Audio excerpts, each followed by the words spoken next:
Hello students, welcome to engineers Pathshala. हम लोग environmental engineering पढ़ रहे हैं। आज लेक्चर 4 है, उसका स्टार्ट करते हैं। तो लेक्चर 4, पिछले क्लास में हम लोग क्या पढ़ रहे थे? ट्रीटमेंट ऑफ वाटर पढ़ रहे थे। अब ट्रीटमेंट ऑफ वाटर का बहुत सारा प्रोसीजर होता है। फर्स्ट स्टेप में क्या होता था? आपका स्क्रीनिंग होता था, फिर प्राइमरी सेडिमेंटेशन, फिर उसके बाद एरेशन, कोगुलेशन, फोकुलेशन, उसके बाद सेकेंडरी सेडिमेंटेशन, और उसके बाद फिर फिल्ट्रेशन और डिसइंफेक्शन, ऐसा करके लास्ट स्टेप होता था, है ना।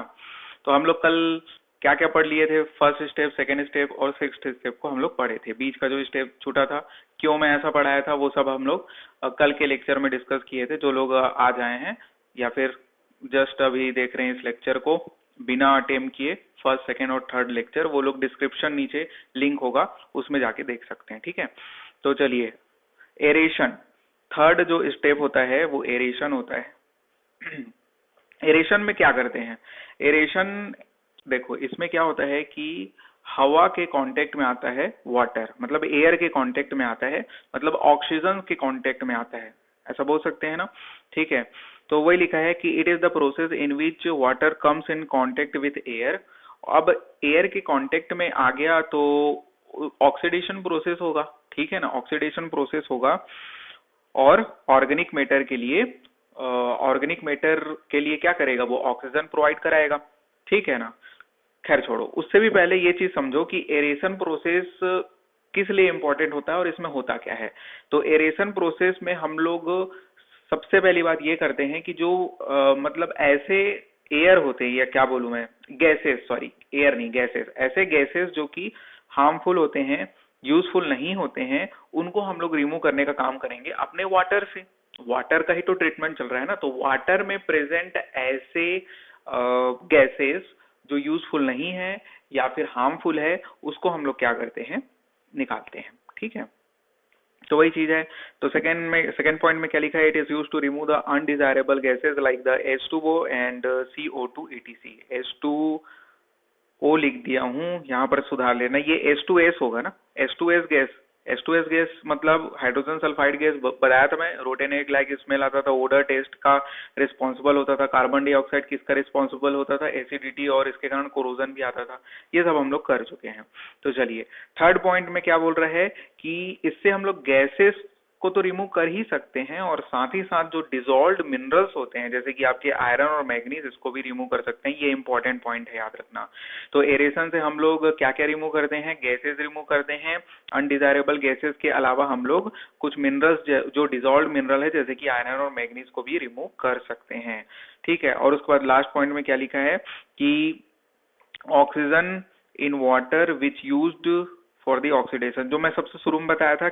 अब ऑक्सीजन क्या हो जाएगा? पानी के साथ मिल जाएगा जब एयर के कांटेक्ट में आएगा तो, और उसके कारण ऑक्सीडेशन प्रोसेस अलाउ होगा, ठीक है ना। और जिसके कारण ऑर्गेनिक मैटर क्या होगा? ऑर्गेनिक मैटर के द्वारा ऑक्सीडेशन प्रोसेस होगा। और कुल मिला के जो बैक्टीरिया, वही एरोबिक प्रोसेस, कल पढ़े थे ना शायद, एरोबिक एनोरोबिक, तो एरोबिक प्रोसेस होगा ऑक्सीजन के प्रेजेंस में, ठीक है। और डिकम्पोजिशन स्टार्ट होगा, आगे समझ में। उसके बाद फिर देखते हैं मेथड्स। एरेशन के क्या क्या मेथड्स हो सकते हैं? तो आपके स्प्रे नोजल मेथड होता है, ट्रे टावर मेथड होता है, कैस्केड एरेशन मेथड होता है, डिफ्यूज्ड एयर मेथड होता है। फिर से एक बार रिवीजन कर लो, नाम बस थोड़ा सा याद रख सकते हो, इसके अंदर में क्या है वो कुछ इंपॉर्टेंट नहीं है, ठीक है। नाम बस याद रखना कि एरेशन के 4 मेथड, स्प्रे नोजल मेथड होता है, ट्रे टावर मेथड होता है, कैस्केड एरेशन और डिफ्यूज्ड एयर मेथड होता है। इसमें से सबसे अच्छा कौन सा है बोलेंगे तो ट्रे टावर मेथड सबसे अच्छा होता है, क्योंकि इससे हम लोग मिनरल्स को भी और गैसेस जो है सॉरी गैसेस जो है उसको भी रिमूव कर सकते हैं, ठीक है। उसके बाद फिर देखते हैं कोगुलेशन एंड फोकुलेशन। देखो, कोगुलेशन के बाद ही हमेशा फोकुलेशन आता है, या फिर मैं बोल सकता हूँ कि फोकुलेशन होने के लिए कोगुलेशन जरूरी है। अभी क्या चीज है इसको समझते हैं तभी समझ में आएगा। सबसे पहले कोगुलेशन क्या होता है? तो कोगुलेशन कुछ नहीं, एक केमिकल होता है। क्या बोला मैं? कोगुलेशन कुछ नहीं, एक केमिकल होता है, और जिसको हम लोग अपने वाटर में मिलाते हैं, ठीक है। तो केमिकल को वाटर में मिलाना ही कोगुलेशन कहलाता है। अब ये केमिकल करता क्या है? ये केमिकल करता क्या है उसको आगे देखेंगे, पहले ये समझ में आ गया कोगुलेशन क्या होता है। तो कोगुलेशन अब लिखा है उसको पढ़ लो। Chemical used to remove very fine suspended particle and colloid particles, ठीक है। क्या लिखा है? केमिकल का यूज क्यों किया जाता है? रिमूव करने के लिए वेरी फाइन पार्टिकल को। अब वो वेरी फाइन पार्टिकल को रिमूव कैसे करते हैं उसको आगे देखेंगे। ये समझ में आ गया कि नहीं? फिर से बोल रहा हूँ, chemical use to remove very very fine suspended particle and colloidal particle. Colloidal particle क्या होता है ये भी हम लोग फर्स्ट लेक्चर में पढ़े हैं शायद। तो कोलाइडल पार्टिकल भी बहुत फाइन होता है, जो कि हम लोग आंख से देख नहीं सकते, वो इतना फाइन होता है। तो ये सबको रिमूव करने के लिए हम लोग कोगुलेशन से कर सकते हैं। तो कोगुलेशन मतलब केमिकल। उसके बाद फिर फ्लोकुलेशन होता है। अब क्योंकि केमिकल जो डाले हैं पानी में, अब वो केमिकल आयन एक्सचेंज मतलब कुछ रिएक्शन करता है। अब उसको डिटेल में नहीं जा रहा हूं मैं, बस आपके लिए इतना इंपॉर्टेंट है, उस केमिकल के कारण क्या होता है, उस कोगुलेंट के कारण क्या होता है, जब वो पानी में मिलता है वो केमिकल, तो एक जिलेटिनस प्रेसिपिटेट फॉर्म करता है। क्या लिखा है यहाँ पर देखो, ये एक जिलेटिनस प्रेसिपिटेट फॉर्म करता है और जिसी को फ्लॉक बोलते हैं। अब इसको, ये तो टेक्निकल टर्म हो गया, जिलेटिनस प्रेसिपिटेट फॉर्म होता है जिसको फ्लॉक कहते हैं। अब इसको साधारण भाषा में समझते हैं। मैं कोगुलेंट मिला दिया हूँ। कोगुलेंट क्या है? एक केमिकल है जो कि किस में मिलाया हूँ? पानी में मिलाया हूँ। अब वो क्या करेगा, वो फाइन पार्टिकल जो होते हैं ना, जो पानी में जो प्रेजेंट फाइन पार्टिकल है, उसको एक दूसरे से चिपकाने का काम करता है। ठीक है ना, वो केमिकल करता है। अब वो चिपकते कैसे हैं? क्योंकि वो एक जिलेटिनस प्रेसिपिटेट मतलब कि एक चिपचिपा बना देता है। वो जो पार्टिकल होते हैं ना, उसमें एक प्रकार से उसको चिपचिपा बना देता है उस पार्टिकल को। अब वो पार्टिकल जब एक दूसरे के कांटेक्ट में आते हैं, ठीक है, तो वो एक दूसरे से चिपकने लग जाते हैं। अब चिपकेंगे तो क्या होगा, बहुत सारे फाइन पार्टिकल एक दूसरे से चिपक जाएंगे, तो वो एक बड़ा पार्टिकल बन जाएगा और जिससे फिर वो वजन भी उसका बढ़ जाएगा। ठीक है, यही चीज हो रहा है आपका फ्लोकुलेशन प्रोसेस में। आगे समझ में, ये साधारण भाषा में एकदम से समझ में आ गया होगा। अब इसको पढ़ लो शुरू से। क्या लिखा है कि after adding the coagulants are mixed with water, ठीक है, पानी के साथ मिक्स हो जाता है coagulant, and which form a gelatinous precipitate called floc and which attracts the fine suspended particle. और फिर वो फाइन सस्पेंडेड पार्टिकल को अट्रैक्ट करता है और जिसके कारण वो बड़ा हो जाता है, और बड़ा होने के साथ साथ उसका वेट भी क्या हो जाएगा, बढ़ जाएगा। अब वेट बढ़ जाएगा जिसके कारण वो क्या हो जाएगा, नीचे बैठने लग जाएगा। तो नीचे बैठने को हम लोग क्या बोलते हैं, सेटलमेंट बोलते हैं। वो पहले क्लास में पढ़ चुके हैं। अब सेटलमेंट हो गया, ठीक है। इसीलिए फ्लोकुलेशन के बाद कौन सा प्रोसेस आता है, सेकेंडरी सेडिमेंटेशन, उसी को बोलते हैं हम लोग। ये फ्लोकुलेशन प्रोसेस होने के बाद जो सेडिमेंटेशन करते हैं, मतलब उसी को सेकेंडरी सेडिमेंटेशन बोलते हैं। प्राइमरी सेडिमेंटेशन से पहले कभी भी कोगुलेशन फोकुलेशन नहीं होता, वो सेकेंडरी सेडिमेंटेशन से पहले ही ये कोगुलेशन फोकुलेशन होता है। तो इसीलिए मैं बोला था कि चौथा, पांचवा और उसके बाद छठवां स्टेप क्या होता है आपका, सेकेंडरी सेडिमेंटेशन होता था। ठीक है, आगे समझ में। सेकेंडरी सेडिमेंटेशन कल के क्लास में डिस्कस कर चुके हैं। प्लेन के साथ ही सेकेंडरी को भी पढ़े थे, ठीक है ना, याद होगा। अब आगे बढ़ते हैं। कुछ कोगुलेंट्स है, ठीक है, उसके नाम आपको याद रखने हैं। तो जैसे एलम हो गया, ठीक है, एलम दिख रहा है, एलम सबसे इंपॉर्टेंट और सबसे कॉमन यूज होने वाला कोगुलेंट है। उसके अलावा कॉपरस होता है, उसके अलावा क्लोरीनेटेड कॉपरस होता है, सोडियम सल्फेट होता है और सोडियम एल्यूमिनेट होता है। देखो इसका फॉर्मूला भी याद रखना, केमिकल फॉर्मूला। एलम का जो केमिकल फॉर्मूला होता है Al2SO4 होल थ्राइज 18H2O, एकदम रटा हुआ होना चाहिए, Al2SO4 होल थ्राइज 18H2O, क्योंकि कभी भी पूछ सकता है ये क्या है करके पूछ देगा, केमिकल फॉर्मूला दे देगा या फिर उल्टा भी कर सकता है, एलम का केमिकल फॉर्मूला बताइए करके, ठीक है, आ सकता है। तो यहां पर से ये एलम का केमिकल फॉर्मूला हो गया और इसी को हम लोग क्या बोलते हैं, एल्यूमिनियम सल्फेट भी बोलते हैं। एलम को क्या बोलते हैं, एल्यूमिनियम सल्फेट बोलते हैं। कॉपरस का जो केमिकल फॉर्मूला होता है FeSO4 और 7H2O, FeSO4 7H2O, इसी को हम लोग फेरस सल्फेट बोलते हैं या फिर आयरन सॉल्ट भी बोलते हैं। याद रखना, फेरस सल्फेट बोलते हैं या फिर आयरन सॉल्ट भी बोलते हैं, ठीक है। उसके बाद फिर क्लोरीनेटेड कॉपर्स, ठीक है। क्लोरीनेटेड कॉपर जो होता है ये फेरिक सल्फेट के नाम से जानते हैं इसको, क्लोरीनेटेड कॉपर्स को। उसके बाद सोडियम सल्फेट होता है। उसके बाद फिर क्या होता है, सोडियम एल्यूमिनेट होता है सोडियम एल्यूमिनेट होता है, ओके। और सोडियम एल्यूमिनेट का केमिकल फॉर्मूला होता है Na2Al2O4, Na2Al2O4। देखो यहीं का यहीं याद करना है, मैं 10 बार बोलता हूँ, ठीक है। याद हो गया कि नहीं? अब मेरे साथ फिर से रिविजन करो। एलम का केमिकल फॉर्मूला होता है Al2SO4 होल थ्राइज 18H2O, जिसको हम लोग एल्यूमिनियम सल्फेट बोलते हैं। दूसरा है कॉपरस, कॉपरस को हम लोग क्या बोलते हैं, आयरन सॉल्ट बोलते हैं या फिर इसी को फेरस सल्फेट भी बोलते हैं। और इसका केमिकल फॉर्मूला क्या होता है, Fe2SO4 7H2O। उसके बाद फिर होता है क्लोरीनेटेड कॉपरस। क्लोरीनेटेड कॉपरस जो होता है इसी को हम लोग फेरिक सल्फेट भी बोलते हैं। सोडियम एल्यूमिनेट होता है उसके अलावा। सोडियम एल्यूमिनेट का केमिकल फॉर्मूला Na2Al2O4 ठीक है। और बच क्या गया, सोडियम सल्फेट, ठीक है। उसके बाद फिर ट्रीटमेंट ऑफ सीवेज के लिए किसका यूज करते हैं, ये नोट है एक्चुअली में। सीवेज में पहला पॉइंट तो याद रखना कि सीवेज के ट्रीटमेंट के लिए, सीवेज अभी पढ़े नहीं है, वो पार्ट 2 है जिसमें वेस्ट वाटर इंजीनियरिंग में पढ़ेंगे, लेकिन यहाँ पर नोट में आपको साफ साफ बता दिया गया है कि जो सीवेज के ट्रीटमेंट में कोगुलेंट का यूज नहीं होता। अच्छा, नहीं लिखा हूं क्या मैं? लिखना चाहो तो लिख सकते हो कि सीवेज के ट्रीटमेंट में कोगुलेंट का यूज नहीं होता, लेकिन अगर यूज करना पड़ा तो हम लोग कौन से कोगुलेंट का यूज करते हैं वो आपको दिया गया है। आयरन सॉल्ट या फिर कॉपरस एकमात्र ऐसा कोगुलेंट है जिसका यूज हम लोग सीवर में कर सकते हैं, वो भी ऐसा सीवर जो कि आपका पर्वतीय क्षेत्रों में जो सीवरेज सिस्टम होता है ना, हिली एरिया में, वहां पर के लिए थोड़ा जरूरत पड़ता है कोगुलेंट का, तो हम लोग कॉपरस का यूज कर सकते हैं। लेकिन जो मैदानी भागों में जो सीवरेज सिस्टम होता है ना, उस सिटीज के लिए हम लोग जनरली कोगुलेंट का यूज नहीं करते। किसमें? सीवरेज सिस्टम में, ठीक है ना, सीवेज के लिए। आगे समझ में। और एक्चुअली में क्या होता है कि कोगुलेंट को डालने के लिए, अब कोगुलेंट कुछ भी हो, एलम हो, कॉपरस हो, कुछ भी हो, तो उसको हम लोग एक पर्टिकुलर पीएच में डालते हैं। मतलब कि आपका जो रॉ वाटर है उसका पीएच 6.5 से 8.5 तक वेरी करना चाहिए, नॉर्मल केस में इतना ही होता है, ठीक है। तो वही लिखा गया है कि ब्रैकेट में लिख रहा है कि can be used wide range of pH value, मतलब कॉपरस का ऐसा कुछ नहीं है, वो किसी भी पीएच में अपन उसको डाल सकते हैं, ये बोला गया है, ठीक है। उसके बाद सेकेंड पॉइंट ये बोल रहा है कि ट्रीटमेंट ऑफ वाटर, ठीक है, जो अभी हम लोग पढ़ रहे हैं वाटर के लिए पढ़ रहे हैं, तो ट्रीटमेंट ऑफ वाटर के लिए जो मोस्ट कॉमन कोगुलेंट है वो कौन होता है? एलम होता है। पहले भी बताया था और यहाँ पर नोट में भी लिखा है कि एलम ही सबसे ज्यादा यूज होने वाला कोगुलेंट है। उसका रीजन क्या है नीचे में देखेंगे। और पीएच वैल्यू 6.5 टू 8.5 तक वेरी कर सकता है, किसका? रॉ वाटर का, तभी हम लोग एलम को मिलाते हैं, ठीक है ना, क्योंकि इसी में वो सबसे ज्यादा इफेक्टिव होता है। Dosages of coagulants depend upon turbidity, turbidity of water पे डिपेंड करता है कि कितना डोज एलम का या फिर कोगुलेंट का, किसी कोगुलेंट का मिलाना चाहिए। अब ये आपको डायग्राम में दिख रहा होगा कि सबसे पहले क्या होता है? इनलेट चेम्बर होता है, ठीक है ना, इनलेट चेम्बर होता है। इनलेट चेम्बर में क्या करते हैं हम लोग? इनलेट चेम्बर में हम लोग कोगुलेंट को डालते हैं। ये एक्चुअली में जो कोगुलेशन एंड फोकुलेशन जो है ना, उसी का वो बढ़िया से डायग्राम में बताया है आपको कि इनलेट चेम्बर होता है, इनलेट चेम्बर में हम लोग कोगुलेंट को डालेंगे। कोगुलेंट क्या होता है? केमिकल होता है। उसके बाद वो फ्लॉक चेम्बर में जाता है। फ्लॉक चेम्बर में जाने के बाद फिर क्या होता है? तो वही चीज फ्लॉक डेवलप होता है। फ्लॉक डेवलप मतलब एक दूसरे से अट्रैक्ट होता है, और उसके बाद फिर थर्ड स्टेप में क्या होता है? सेटल होना चालू हो जाता है। तो इसी को आपको वो डायग्राम के रूप में बताया है, ठीक है, आगे समझ में।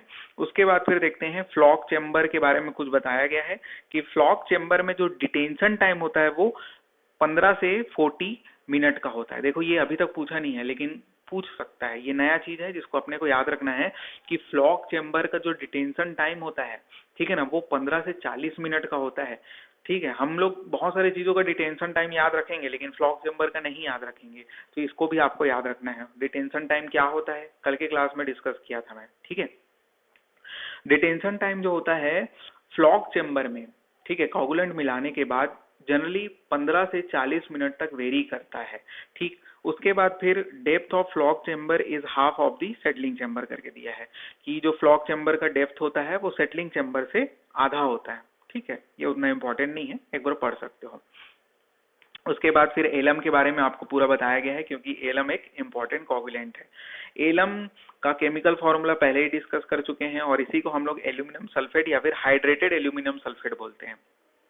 उसके बाद ये कुछ रिएक्शन आपको दिख रहा होगा, ठीक है। ये रिएक्शन आपको याद नहीं रखना है लेकिन मैं बता दिया हूं ताकि वो समझ में आए थोड़ा करके। देखो हुआ क्या है कि एल्यूमिनियम सल्फेट, मतलब ये जो केमिकल फॉर्मूला दिख रहा है वो एलम है।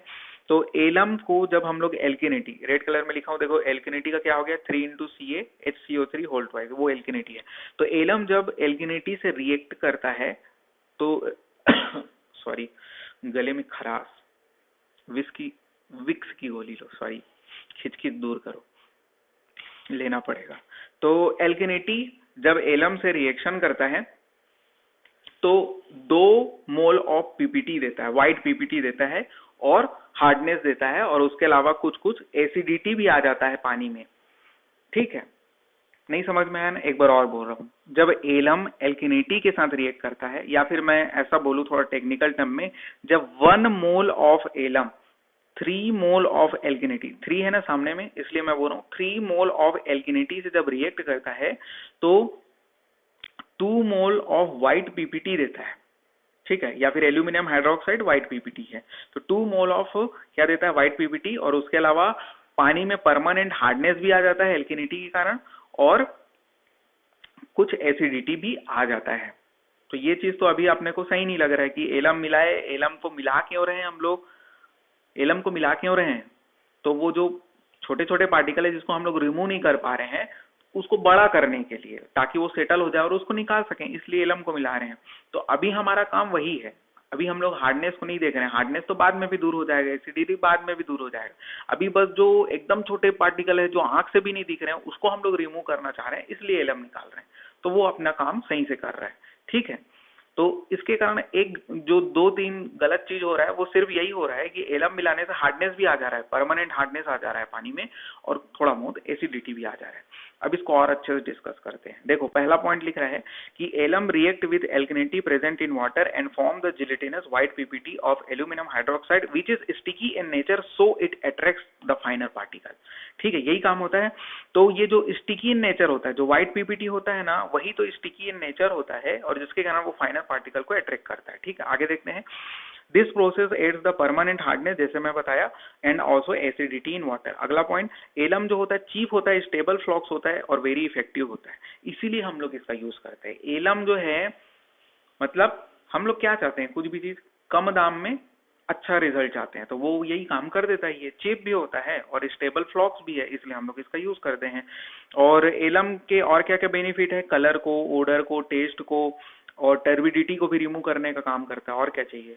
उसके बाद फिर डोजेस जो होता है, ये बहुत इंपॉर्टेंट है, 10 से 30 मिलीग्राम पर लीटर इसका डोज होता है। एलम का डोज अगर पूछेगा एग्जाम में तो क्या बोलोगे, 10 से 30 मिलीग्राम पर लीटर होता है।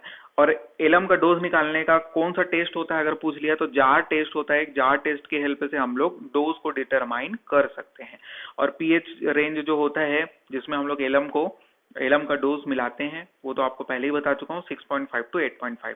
कार्बन डाइऑक्साइड निकलता है, ठीक है ना, या फिर जब एलम को मिलाते हैं तो कार्बन डाइऑक्साइड अपने को मिलता है, ठीक है, और जो कि एसिडिक इन नेचर होता है और जिसके कारण कोरोजन भी आता है। और presence of alkalinity is necessary for the function of coagulant. इसमें ये पॉइंट आपको थोड़ा याद रख सकते हो, ठीक है ना। इसमें बोला कि ये गया है कि जब जो रॉ वाटर है जिसका ट्रीटमेंट कर रहे हैं हम लोग कोगुलेंट मिला के, वो एल्कलाइन होना चाहिए, एल्कलाइन नेचर का होना चाहिए। अगर एसिडिक नेचर का है तब एलम काम नहीं करेगा, या फिर कोई भी कोगुलेंट काम नहीं करेगा, इफेक्टिव नहीं होगा, ठीक है ना। तो इसीलिए एल्कलाइन नेचर का होना चाहिए बोला गया। Presence of एल्कनिटी is necessary for the function of coagulant. अगर ऐसा नहीं है, ठीक है, और हम लोग चाह रहे हैं कि कोगुलेंट को मिलाएं, तो हम लोग क्या करेंगे, जो एसिडिक है उसको एल्कलाइन बनाएंगे, ठीक है ना। तो वही बोला गया, if raw water is not alkaline then lime and soda is added to make the water alkaline. तो पहले एल्कलाइन बनाएंगे तभी एलम काम करेगा, अदरवाइज एलम काम नहीं करेगा या फिर इफेक्टिव नहीं होगा। And difficult to dewater sludge from the, ठीक है ना। तो इसमें यही बोल रहा है कि एक और जो इसका क्या बोलना चाहिए, जो हानि है, ठीक है ना, ड्रॉबैक है, वो ये होता है कि स्लज फॉर्म होता है, ठीक है ना, बहुत सारा स्लज फॉर्म हो जाता है जब हम लोग एलम को मिलाते हैं। तो इसी कारण बोल रहा है डिफिकल्ट होता है डी वाटर करने में स्लज को, difficult to dewater the sludge from water. उसके बाद फिर देखते हैं कॉपरस क्या होता है। कॉपरस जो होता है ये भी एक प्रकार का क्या है, कोगुलेंट है, ठीक है ना। तो कॉपरस जो होता है FeSO4 7H2O होता है, ठीक है। तो ये भी चीप होता है और उसके अलावा एलम से भी चीप होता है। अब बोलोगे एलम चीप था इसलिए यूज कर रहे थे, अब ये एलम से भी सस्ता है तो इसको क्यों नहीं यूज करते, तो आगे देखते हैं। It is used with lime when pH range is above 8.5। ये तो अभी नहीं समझ में आ रहा, थर्ड पॉइंट में समझ में आएगा। सेकेंड पॉइंट में सिर्फ ये बताना चाह रहे हैं कि लाइम के साथ हम लोग कॉपरस का यूज करते हैं और जब पीएच वैल्यू 8.5 से ज्यादा होता है, तो मतलब कि ये है कि जब पीएच वैल्यू 8.5 से ज्यादा होता है तो कॉपरस यूजफुल होता है। लेकिन थर्ड पॉइंट समझोगे तो समझ आएगा कि कॉपरस के कारण क्या होता है, कोरोजन आने की चांसेस बहुत ज्यादा होती है, कोरोजन आता है कुल मिला के। तो therefore not used for the raw water, ठीक है ना। इसीलिए हम लोग कॉपरस को रॉ वाटर में ड्रिंकिंग पर्पस से यूज नहीं करते हैं, मतलब ऐसा पानी जिसका यूज डोमेस्टिक पर्पज से होना है उसका यूज हम लोग, मतलब उसमें हम लोग कॉपरस का यूज नहीं करते हैं। तो वही लिखा है, the causes the corrosion therefore not use for the raw water and but can be use for the waste water. ठीक है ना, इसीलिए बोला था मैं कि वेस्ट वाटर में एकमात्र कोगुलेंट है जिसका यूज करते हैं वो होता है कॉपरस। ठीक है, पहले पढ़ चुके हैं, वेस्ट वाटर या फिर सीवरेज सिस्टम में। उसके बाद फिर देखते हैं सोडियम एल्यूमिनेट, तीसरा कोगुलेंट है जिसके बारे में डिस्कस कर रहे हैं।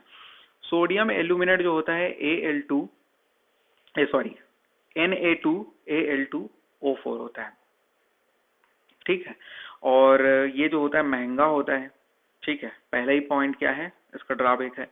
और उसके अलावा it removes temporary and permanent hardness both. लेकिन इसका एक जबरदस्त लाभ ये होता है कि ये परमानेंट हार्डनेस को भी दूर कर देता है। टेम्परेरी को तो दूर करता ही है, साथ ही साथ परमानेंट हार्डनेस को भी दूर कर देता है। तो it removes both temporary and permanent hardness and it is used in power plants and boilers to achieve the zero hardness. ठीक है, तो जीरो हार्डनेस अचीव करता है। तो सब चीज बढ़िया है इसके बारे में, सिर्फ एक चीज इसका हानिकारक है कि ये बहुत महंगा होता है। ठीक है ना, और जिसके कारण इसका यूज नहीं कर पाते हम लोग नॉर्मल पर्पस। ठीक है ना, नॉर्मल मतलब क्या बोलना चाहिए, डेली डेज में, डेली यूज के लिए। ठीक है, तो it is costlier than alum. उसके बाद फिर दूसरा पॉइंट में क्या पढ़े हम लोग, टेम्परेरी परमानेंट दोनों प्रकार के हार्डनेस को दूर कर सकता है। तीसरे पॉइंट में क्या पढ़े कि हम लोग इसका यूज पावर प्लांट में, बॉयलर्स में करते हैं। क्यों करते हैं, क्योंकि ये जीरो हार्डनेस अचीव करता है, हार्डनेस को पूरी तरह से रिमूव करने के लिए केपेबल होता है। उसके बाद फिर फिल्ट्रेशन देखते हैं। अब ये फिल्ट्रेशन हो गया नेक्स्ट स्टेप। ठीक है ना, कोगुलेशन, फोगुलेशन, फोकुलेशन, फिर सेकेंडरी सेडिमेंटेशन, और उसके बाद फिर हम लोग 7वां स्टेप पढ़ रहे थे, ये 7th स्टेप है। कौन सा, फिल्ट्रेशन। फिल्ट्रेशन के बारे में आज पूरा डिस्कस करेंगे। ठीक है, आज का क्लास पूरा फिल्ट्रेशन में ही समाप्त होगा। फिर तो फिल्ट्रेशन जो होता है, पहले नॉर्मली सोच के देखो, सेकेंडरी फिल्ट्रेशन तक में क्या हुआ था, क्या चीज रिमूव हुआ था, जो फाइन ऑर्गेनिक पार्टिकल है वो भी रिमूव हो गया था। लेकिन अब कुछ जो बचा हुआ कसर है, ठीक है, बचा हुआ कसर मतलब जो एकदम फाइन सस्पेंडेड पार्टिकल जो बच गए हैं, थोड़ी बहुत और इम्प्यूरिटी बच गई है, वो सब अब फिल्ट्रेशन से दूर होगा। ठीक है ना, तो वही है, पहला पॉइंट पढ़ लो क्या लिखा है। It is done to remove the very fine suspended particle which cannot be removed in the sedimentation process. ठीक है, it also removes the colloidal particles, bacteria, taste, odor and organic matter, dissolved minerals. मतलब कि उसके अलावा अगर कुछ और बच गया है, जैसे कि colloidal particle, bacteria, taste, odour, वैसे तो ये सब पहले भी हम लोग रिमूव करते हैं, लेकिन थोड़ा बहुत अगर बच गया है तो वो यहाँ पर फिल्ट्रेशन में आके रिमूव हो जाता है। मेन काम क्या होता है, वेरी फाइन सस्पेंडेड पार्टिकल को रिमूव करने का। आगे समझ में, ठीक है। अब फिल्ट्रेशन के दो टाइप्स होते हैं, एक ग्रेविटी फिल्टर होता है, एक प्रेशर फिल्टर होता है। नाम से क्लियर है, ग्रेविटी फिल्टर मतलब ग्रेविटी के फंक्शन पे काम करेगा। ठीक है, ग्रेविटी के प्रिंसिपल पे। और प्रेशर फिल्टर एक्सटर्नल कुछ प्रेशर लगेगा, मैकेनिकल मतलब लोड लगेगा तो वो काम करेगा। समझ में आता है ना। तो ग्रेविटी फिल्टर दो प्रकार का बता दिया हूँ, रैपिड सैंड फिल्टर और स्लो सैंड फिल्टर होता है। ठीक है ना, ग्रेविटी फिल्टर मतलब ग्रेविटी प्रिंसिपल पे काम करता है, दोनों ही, कोई एक्सटर्नल लोड की जरूरत नहीं पड़ती है। ठीक है ना, अपने से काम करेगा ये रैपिड सैंड फिल्टर भी, स्लो सैंड फिल्टर भी। और जबकि प्रेशर फिल्टर में प्रेशर फिल्टर ही होता है। ठीक है ना, प्रेशर फिल्टर में प्रेशर फिल्टर ही होता है, उसको आगे देखेंगे। तो इस प्रकार से 3 फिल्टर हम लोग आज पढ़ेंगे, और उसके अलावा डबल फिल्टर भी होता है, उसको भी देखेंगे। तो आपको अगला पॉइंट में यही बताया गया है कि ग्रेविटी फिल्टर में head is given by gravity. तो इसमें जो हेड, या फिर नॉर्मल भाषा में बोले जो पानी दिया जाता है फिल्टर को, जो रॉ वाटर है उसको दोगे ना फिल्टर में, तभी ना वो साफ करेगा। तो जो भी रॉ वाटर या फिर इनलेट जो होता है, इनलेट में जो रॉ वाटर आएगा वो नॉर्मल ग्रेविटी के थ्रू दिया जाता है, किसी भी प्रकार के प्रेशर से नहीं दिया जाता। और वही बोल रहे हैं अगले पॉइंट में कि प्रेशर फिल्टर में हेड इज प्रोवाइडेड एक्सटर्नली, मतलब कि एक्सटर्नली कुछ प्रेशर के द्वारा क्या दिया जाता है, रॉ वाटर को दिया जाता है फिल्टर में, प्रेशर फिल्टर में। आगे ना समझ में, आगे और समझ में आएगा। देखो, मैकेनिज्म ऑफ फिल्ट्रेशन या फिर थ्योरी ऑफ फिल्ट्रेशन। ठीक है ना, मैकेनिज्म ऑफ फिल्ट्रेशन। देखो, ये किसी भी फिल्टर की बात करूं, चाहे slow sand filter, rapid sand filter या फिर कोई सा भी फिल्टर, तो फिल्टर का जो मैकेनिज्म होता है, मतलब स्टार्ट होने से पहले, फिल्ट्रेशन प्रोसेस स्टार्ट होने से पहले वो फिल्टर कब कहलाएगा, नहीं समझ में आया क्या। फिल्ट्रेशन प्रोसेस स्टार्ट होने से पहले उसका मतलब पहले अरेंज होना, सेटल होना। ठीक है, अभी समझ में आएगा, देख लो इधर।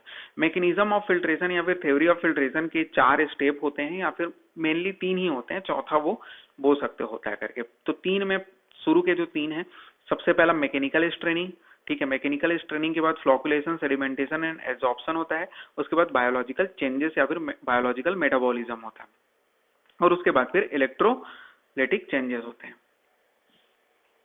ठीक है, एक एक करके देखते हैं मैकेनिकल स्ट्रेनिंग में क्या होता है। मैकेनिकल स्ट्रेनिंग में होता है पार्टिकल, क्या लिखा है इसको पहले पढ़ लो। The particle of the suspended matter that are of size larger than the size of the voids are arrested and removed by the action of the mechanical straining. मतलब ये होता है कि जो बड़े पार्टिकल हैं, ठीक है ना, जो बड़े पार्टिकल हैं जो वाइड में फिट नहीं हो पाए हैं, मतलब सेंड यूज करते हैं जनरली, फिल्टर के लिए हम लोग सेंड यूज करते हैं, तो सेंड में कुछ ऐसे बड़े पार्टिकल प्रेजेंट्स हैं जो कि वाइड में नीचे नहीं बैठ पा रहे हैं, या फिर जो बड़ा पत्थर है यार कुल मिला के उसको निकालना है। ठीक है ना, एकदम साधारण भाषा में बोले तो जो बड़ा पत्थर जो दिख रहा है सेंड में, ठीक है ना, कुछ भी बड़ा पत्थर बोल लो, कंकड़ बोल लो, तो उसको हमको निकाल के अलग करना है। किसमें? मैकेनिकल स्ट्रेनिंग में।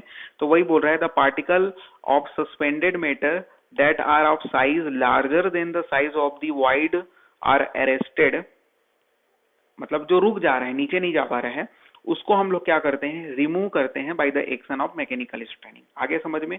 अब जो सेकेंड स्टेप होता है फिल्टर, अभी वो फिल्टर नहीं कहलाया, फिल्टर बने उसके लिए अपन ये सब कर रहे हैं। मैकेनिकल स्ट्रेनिंग कर लिए, अब उसके बाद फिर सेकेंड प्रोसेस में कर रहे हैं अपन फ्लोकुलेशन, सेडिमेंटेशन एंड एड्सॉर्प्शन। तो ये चीज जो होगा इसमें क्या होता है, देखो पहले जो लिखा है उसको पढ़ लेते हैं। The void between the sand grains act as a sedimentation tank in which the particle will settle and adhere to the side of the sand grains, and also colloidal particle head in the voids and on the surface act as a gelatinous material and attract the other particle। देखो जो अभी flocculation पढ़े हैं ना, समझ में आया होगा तो इधर भी समझ में आ जाएगा। तो इसके बाद फिर रॉ वाटर को हम लोग अप्लाई कर रहे हैं, ठीक है। रॉ वाटर को अप्लाई नहीं कर रहे हैं एक्चुअली में, between the grain sedimentation tank. देखो एक्चुअली में रॉ वाटर को अप्लाई कर भी सकते हो या फिर नॉर्मल वाटर को भी कर सकते हो, क्योंकि अभी फिल्ट्रेशन प्रोसेस स्टार्ट नहीं हुआ है, ठीक है। तो उससे क्या होगा, वो बैठेगा, जो सेंड है ना वो अपने जगह में बैठेगा। समझ में आ रहा है ना, पानी अप्लाई कर रहे हैं अभी ऐसा समझ लो।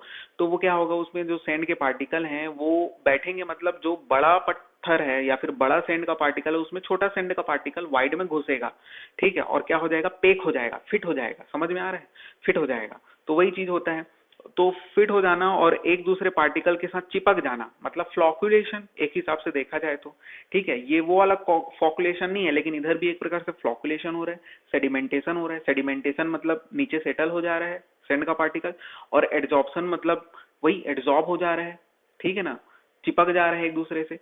तो तीनों का मतलब लगभग एक ही है, फ्लोकुलेशन, सेडिमेंटेशन, एब्जॉर्प्शन में हो क्या रहा है समझ में आया ना। तो वाइड का पेक होना या फिर बड़े वाइड का छोटे वाइड में कन्वर्ट होना, कैसे? तो जो बड़ा वाइड है उसमें छोटा पार्टिकल घुस जा रहा है, ठीक आ रहा है समझ में, यही चीज होता है इसमें। तो वही चीज लिखा है, एक बार और पढ़ देता हूँ। The void between the sand grains act as a sedimentation tank, sedimentation tank की तरह काम कर रहा है। वाइड के बीच मतलब जो सैंड पार्टिकल के बीच का जो वाइड है वो सेडिमेंटेशन टैंक की तरह काम कर रहा है, क्योंकि वहां पर पार्टिकल सेटल हो जा रहा है। तो इन विच पार्टिकल वे सेटल, वही बोल रहे हैं। And adhere to the side of the grain, adhere मतलब चिपक जा रहा है सैंड ग्रेन के साथ, और उसके अलावा also colloid and also colloidal particle held in the wide, and colloidal जो पार्टिकल है और छोटे पार्टिकल है वो बड़े पार्टिकल के वाइड में आ जा रहे हैं। वही चीज लिख रहा है घुमा घुमा के। उसके बाद फिर on the surface act as a gelatinous material, मतलब कि एक जिलेटिनस मटेरियल की तरह काम कर रहा है। जैसे फ्लोकुलेशन में होता था चिपचिपा क्या बोलते थे अपन, स्टिकी नेचर का हो जाता था, वैसी ये भी है। और अट्रैक्ट हो जा रहा है पार्टिकल, एक दूसरे से चिपक जा रहा है कुल मिला के। मतलब 3 पॉइंट बोला, तीनों वही। देखो थ्योरी जो है ना वो किसी भी बुक से कहीं से भी मिल जाएगा, ठीक है, लेकिन जो समझना रहता है वो इम्पोर्टेंट होता है, ठीक है ना। तो समझ में अगर आ गया होगा तो मैं यहाँ पर मतलब सही समझूंगा अपने आप को। अगर नहीं समझ में आया होगा, बस लिखा होगा उसको रटोगे, तो वो नहीं है सही, ठीक है। आगे समझते हैं बायोलॉजिकल मेटाबॉलिज्म। अब बायोलॉजिकल चेंजेस भी बोल सकते हैं इसको। एक्चुअली में होता क्या है, पहले जो बोल रहा हूँ उसको सुनना। उसमें होता क्या है कि अब जो पानी आ रहा है, ठीक है, या फिर रॉ वाटर आ रहा है, ठीक है ना, कंटिन्यूअस आप फ्लो करा रहे हो, तो वो कुछ समय के बाद, अब वो समय जो होता है वो 1 से 2 दिन का हो सकता है। मतलब ये इसमें हम लोग 1 से 2 दिन तक कंटिन्यूअस क्या करते हैं, पानी फ्लो कराते रहते हैं। तो उससे क्या होता है, 1 से 2 दिन में काई जमने लग जाता है। सामान्य भाषा में बोलूं तो काई मतलब सब समझते हो, मॉस, ठीक है। तो वही जमने लग जाता है किसमें, सैंड के पार्टिकल में, ठीक है, अब वो फिर क्या हो जाता है, अब जब जमने लग गया, जम चुका, ठीक है ना, 2 दिन बाद जब जम चुका, उसी को बोलते हैं, उसी को बोलते हैं, एक मिनट, स्क्मुदिच के लेयर बोलते हैं। उसका स्पेलिंग क्या है ये देखो, मैं अंडरलाइन कर रहा हूँ ग्रीन कलर से, इसके मुदुजके लेयर, जो भी बोलते हो अपने हिसाब से बोल लेना, एकदम कॉम्प्लिकेटेड है। इसके मुदुजके लेयर वो जनरेट हो जाता है, वो काई जो बोल रहा हूँ ना, वही है इसको मुदुजके लेयर, ठीक है। अब वो जनरेट हो गया, मतलब आपका फिल्टर बन के तैयार हो चुका है। अब उसके पानी को आप यूज कर सकते हैं, ठीक है ना। अभी तक नहीं कर सकते थे, जब इसका के लेयर फॉर्म हो गया उसके बाद फिल्टर बन के तैयार हो गया। अब ये चाहे वो सेंड फिल्टर हो, मतलब स्लो सेंड फिल्टर हो, रैपिड सेंड फिल्टर हो, प्रेशर फिल्टर हो, सबके लिए ये चीज कॉमन है, ठीक है। तो अब मैं पढ़ूं क्या, तो बायोलॉजिकल मेटाबॉलिज्म में क्या लिखा है इसको देखो, सफिशिएंट टाइम, यानी कि 1 से 2 दिन is provided for the development of schmutzdecke के लेयर, ठीक है। उसके बाद अगले पॉइंट में बोल रहा है, this layer is further helps in absorbing and straining out the impurities, ठीक है। अब ये लेयर क्या काम करता है, तो एब्सॉर्ब करने का, स्ट्रेनिंग आउट करने का इम्प्यूरिटी को, मतलब कुल मिला के यार इम्प्यूरिटी को अपने में एब्सॉर्ब कर लेता है, ठीक है, जिससे पानी क्या हो जाएगा, साफ हो जाएगा। आगे समझ में। उसके बाद फिर लास्ट स्टेप में बोला था, नाम बस याद रख लो, ठीक है। तो ये क्या होता है, इलेक्ट्रोलिटिक चेंजेस होता है। इलेक्ट्रोलिटिक चेंजेस में क्या चेंज होता है, केमिकल कैरेक्टरिस्टिक्स में वाटर के कुछ चेंजेस होता है, ठीक है। उसके बाद फिर देखते हैं हम लोग स्लो सैंड फिल्टर, आपको सामने दिख रहा है slow sand filter. Slow sand filter में आपको लेफ्ट साइड में रॉ वाटर दिख रहा है, मतलब वो उधर से इनलेट है, ठीक है। उसके बाद जो दिख रहा है, इसके लेयर दिख रहा है इधर, उसके नीचे में आपको फाइन सैंड दिख रहा है और उसके नीचे में ग्रेवल दिख रहा है। एक्चुअली में जो सबसे नीचे में ग्रेवल है वो एक प्रकार से बेस का काम करता है, फाउंडेशन का काम करता है, किसके लिए, उसके ऊपर के लेयर के लिए। ऊपर का लेयर कौन है, फाइन सैंड है, ठीक है। उसके भी ऊपर में क्या जमेगा आपका, कौन सा लेयर जमेगा, स्मूथ के लेयर, और वहां पर आपका फिल्टर मीडिया भी हम लोग चाहे तो रख सकते हैं। फिल्टर मीडिया चाहे वो कुछ भी हो, चारकोल हो, ठीक है ना, तो मतलब उस लेयर के ऊपर में आपका क्या होगा, फिल्टर मीडिया होगा, ठीक है। आगे समझ में। और यहाँ पर आपको डायग्राम में ये भी दिख रहा होगा, टर्बिडिटी जो है 10 NTU से कम होना चाहिए, तभी आपका स्लो सैंड फिल्टर इफेक्टिव होता है, ठीक है। ये मैकेनिज्म समझ में आ गया, इनलेट होता है और इधर आपका राइट साइड में क्या होगा, आउटलेट होगा, क्लियर वाटर, ठीक। और नीचे में जो फिल्ट्रेशन रेट दिख रहा है वो आपका स्क्वायर फीट में दिया है, तो इसको मत याद रखना, मैं जो बताऊंगा उसको याद रखना, ठीक। तो स्लो सैंड फिल्टर के बारे में अब स्टार्ट करते हैं। जो अरेंजमेंट था उसका समझ में आ चुका है। तो जो डेप्थ ऑफ टैंक होता है, ठीक है, ये टैंक है एक हिसाब से देखा जाए तो, ठीक है ना। स्लो सैंड फिल्टर का जो टैंक होता है वो वेरी करता है 2.5 से लेके 3.5 मीटर, उसका डेप्थ जो है वेरी करता है, ठीक है ना, 2.5 टू 3.5 मीटर तक। And gravel layer is provided the support for the sand layer, जैसे मैं बताया ग्रेवल लेयर जो होता है वो सपोर्ट प्रोवाइड करता है सैंड लेयर को। उसके बाद फिर depth of the sand layer is approximately 1 metre, जो सैंड लेयर का जो डेप्थ होता है वो 1 मीटर का होता है। Filter media can be activated carbon या फिर चारकोल, मैं बताया ना फिल्टर मीडिया कहाँ पर होता है, तो वो फिल्टर मीडिया एक्टिवेटेड चारकोल, मतलब एक्टिवेटेड कार्बन या फिर चारकोल भी हो सकता है। इफेक्टिव साइज ये इंपॉर्टेंट है, स्लो सैंड फिल्टर में जो सैंड पार्टिकल का जो साइज होता है वो 0.2 से लेके 0.3 mm होता है, 0.2 से लेके 0.3 mm होता है, ठीक है। जब रैपिड सैंड फिल्टर करूं, मतलब पढ़ेंगे तो उस समय पूछूंगा, याद रखना इसको। तो 0.2 से लेके 0.3 mm होता है स्लो सैंड फिल्टर का जो साइज है सैंड का। उसके बाद फिर देखते हैं कोएफिशिएंट ऑफ यूनिफॉर्मिटी, इसको भी याद रखना, 2 to 3 मीटर, सॉरी मीटर कहाँ से, इसका कुछ यूनिट नहीं होगा ना। Coefficient of uniformity D60/D10 2 to 3 होता है, 2 to 3 वेरी करता है। उसके बाद फिर कंस्ट्रक्शन जो होता है टैंक का, वो स्टोन का हो सकता है या फिर ब्रिक मेसनरी का हो सकता है। Slow sand filter utilise effluent from the plain sedimentation tank only. इस पॉइंट का मतलब समझना कि स्लो सैंड फिल्टर में जो रॉ वाटर हमारे इनलेट हो रहा है वो केवल प्लेन सेडिमेंटेशन टैंक से ही आना चाहिए। इसीलिए तो प्लेन सेडिमेंटेशन टैंक के बाद जो नेक्स्ट प्रोसेस होता है वो कोगुलेशन फोकुलेशन होता है ना, और सेकेंडरी सेडिमेंटेशन बाद में होता है। तो प्लेन सेडिमेंटेशन टैंक से जो एफ्लुएंट होता है या फिर जो आउटलेट होता है वो इनलेट का काम करता है, किसके लिए, स्लो सैंड फिल्टर के लिए, ठीक है। तो यहाँ पर से जो प्लेन सेडिमेंटेशन टैंक होता है ना, उसी का रॉ वाटर को हम लोग स्लो सैंड फिल्टर में लेंगे, ना कि सेडिमेंटेशन विथ कोगुलेशन, मतलब सेकेंडरी सेडिमेंटेशन, मतलब कोगुलेशन का यूज नहीं होता है यार। कुल मिला के ये चीज को याद रखना कि स्लो सैंड फिल्टर में हम लोग कोगुलेशन यूज नहीं करते हैं। क्यों नहीं यूज करते हैं? क्योंकि स्लो सैंड फिल्टर में ऑलरेडी ही सैंड का पार्टिकल बहुत छोटा होता है। अगर कोगुलेशन यूज करेंगे तो और ज्यादा क्या हो जाएगा, उसका जो वाइड है वो पेक हो जाएगा, ठीक है ना। केमिकल ही होता है कोगुलेंट, तो वो पेक कर देगा और जिसके कारण क्या हो जाएगा, फिल्टर ही नहीं होगा, ठीक है ना। फिल्टर ही नहीं होगा, वो वाइड ही एकदम पेक हो जाएगा, तो कहाँ से फिल्टर होगा? कुछ ना कुछ तो वाइड होना चाहिए ना, तभी ना ऊपर का पानी नीचे आएगा फिल्टर होके। तो वही चीज है, इसलिए कोगुलेशन का यूज नहीं करते। अच्छा, ये नेक्स्ट पॉइंट में लिखा भी है, we do not use the coagulant in slow sand filter because of choking problem, ठीक है ना, चोक हो जाएगा। उसके बाद फॉर क्लीनिंग पर्पज स्क्रैपिंग, ये भी पूछता है स्लो सैंड फिल्टर का क्लीनिंग कैसे करते हैं, तो स्क्रैपिंग के हेल्प। स्क्रैपिंग मतलब ऊपर का जो सैंड का लेयर कुछ समय के बाद, वो समय जो होता है वो जनरली 2 महीना होता है, 1-2 महीना 3 महीना, तो उतने समय के बाद हमको क्या करना पड़ता है, ऊपर का जो सैंड का लेयर होता है 2 से 5 सेंटीमीटर का जो सैंड का लेयर होता है उसको हमको हटा के अलग करना पड़ता है और उसके बदले में नया सैंड ला के डालना पड़ता है, ठीक है। तो वही चीज लिखा है। तो पर्पस ऑफ इंक्रीजिंग और top layer, top of 2 to 5 centimetre layer is removed. उसके बाद अगला पॉइंट क्या बोल रहा है कि water is then admitted to the filter, water को फिर उसके बाद फिर क्या करते हैं, अलाउ करते हैं। स्क्रैपिंग करने के बाद फिर वाटर को अलाउ करते हैं। फिल्टर प्रोसेस नहीं है, अब साफ करने का प्रोसेस के अंतर्गत ही आ रहा है।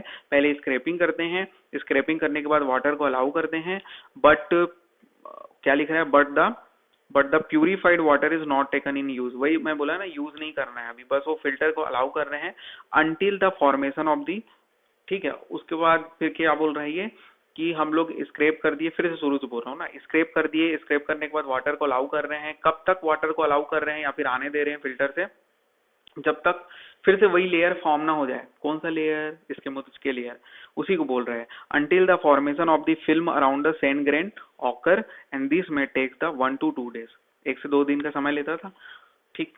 आगे समझ में। और जब लेयर फॉर्म हो जाएगा तो फिर क्या करते हैं हम लोग, after that fresh layer of about 15 centimetre depth graded sand were required. उसके बाद फिर 15 सेंटीमीटर का ना, देखो स्क्रैपिंग कितने का होता है, 5 सेंटीमीटर का होता है, लेकिन स्क्रैपिंग करने के बाद फिर से जो नया सैंड ला के डालते हैं वो 15 सेंटीमीटर डेप्थ का डालते हैं। यहाँ पर कंफ्यूज मत होना ना, 15 सेंटीमीटर डेप्थ का डालते हैं क्योंकि वो फिर से वो क्या हो जाएगा, वो कॉम्पैक्ट होगा ना, तो फिर से वो छोटा हो जाएगा, इसलिए अपन 15 सेंटीमीटर डेप्थ का ग्रेड का क्या करते हैं, मतलब सैंड डालते हैं, पुराने के बदले नया सैंड। आगे समझ में। Rate of filtration is approximately, ये चीज को याद रखना, रेट ऑफ फिल्ट्रेशन, ये सबको कंपेयर करेंगे अभी जब रैपिड सैंड फिल्टर आगे पढ़ेंगे। तो अभी स्लो सैंड फिल्टर का पूरा सब चीज याद रखो। 2400 litre per day per metre square rate of filtration होता है। स्लो सैंड फिल्टर का बहुत कम होता है, या फिर इसी को हम लोग 100 to 200 लीटर पर आवर पर मीटर स्क्वायर। देखो ये लीटर पर आवर में है, वो लीटर पर डे में था, दोनों एक ही मतलब है, ठीक है ना। 24 से डिवाइड कर दो, उतना ही आ जाएगा 100, तो 100 से 200 लीटर पर आवर पर मीटर स्क्वायर होता है। It is design for the 10 years. इसका design period slow sand filter का 10 साल का होता है। टर्बिडिटी अगर 10 NTU से ज्यादा होता है तो अपन यूज नहीं कर सकते हैं। ऊपर भी बताया था कि turbidity greater than 10 NTU not use. लेकिन ओकेजनली कुछ दिन के लिए, ओकेजनली मतलब कुछ सीजन होते हैं जिसमें कुछ ज्यादा टर्बिडिटी अपने को मिलता है, ठीक है, तो उस ओकेजनली फ्यू डेज के लिए अपन यूज कर सकते हैं, लेकिन up to 30 NTU, up to 30 NTU तक यूज किया जा सकता है स्लो सैंड फिल्टर का, ओकेजनली कुछ दिनों के लिए बस ना, लेकिन हमेशा के लिए नहीं।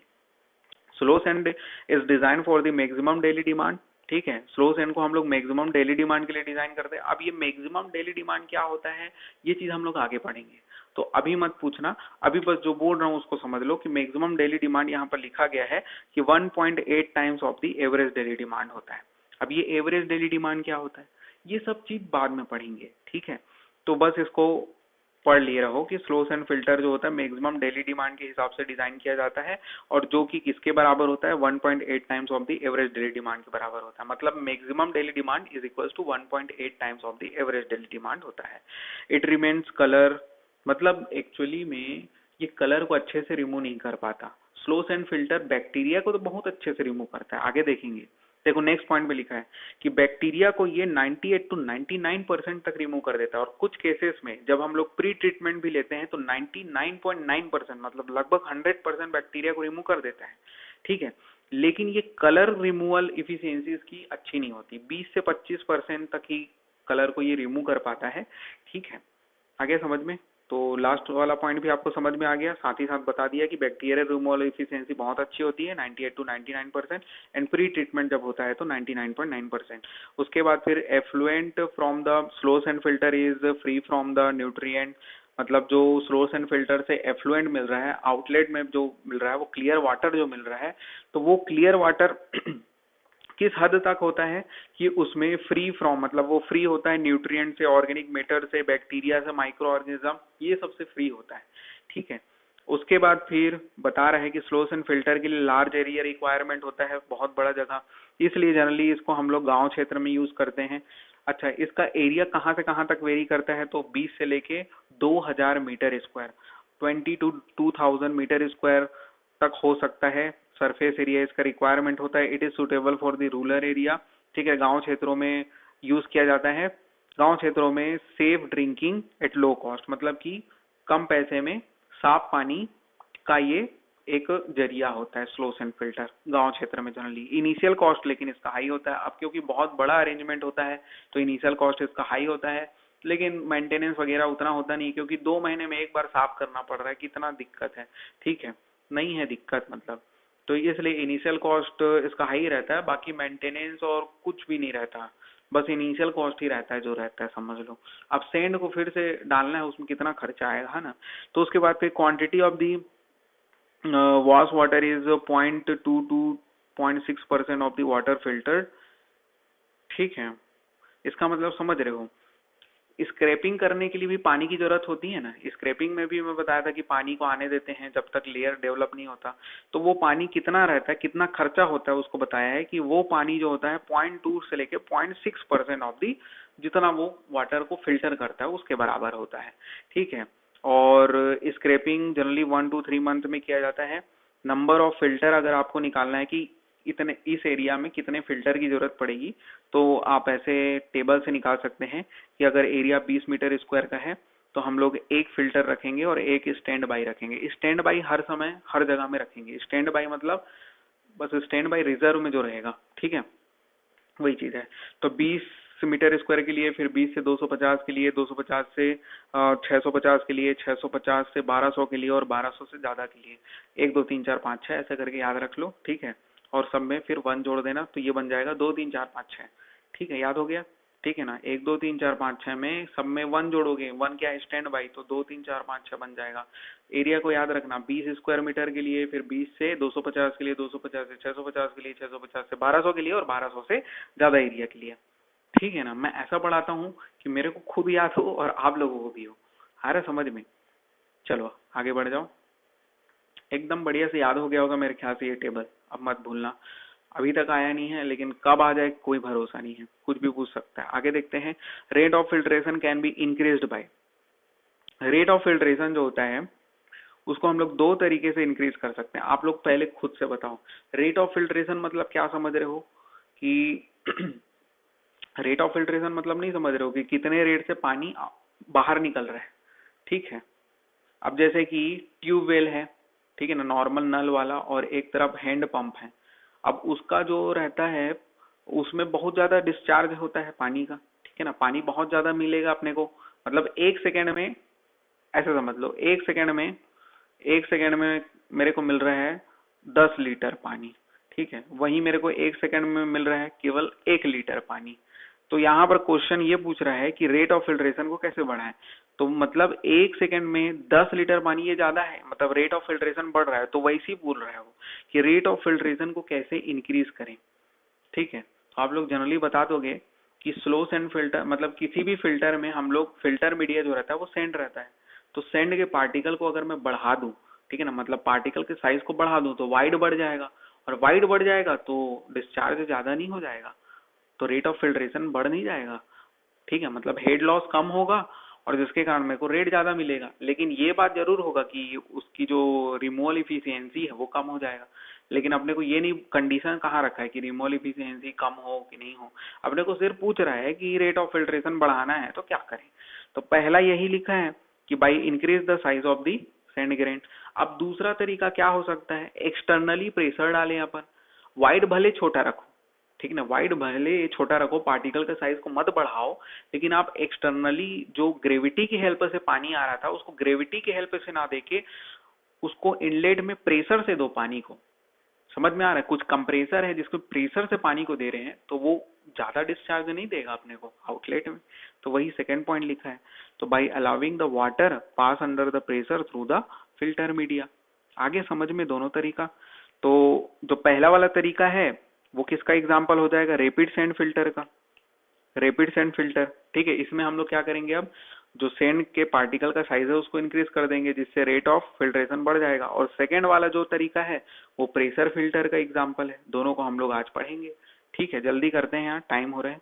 तो रैपिड सैंड फिल्ट्रेशन अब ये जल्दी होगा। स्लो सैंड फिल्टर समझ में आ गया ना, तो अब इधर का बहुत जल्दी होगा।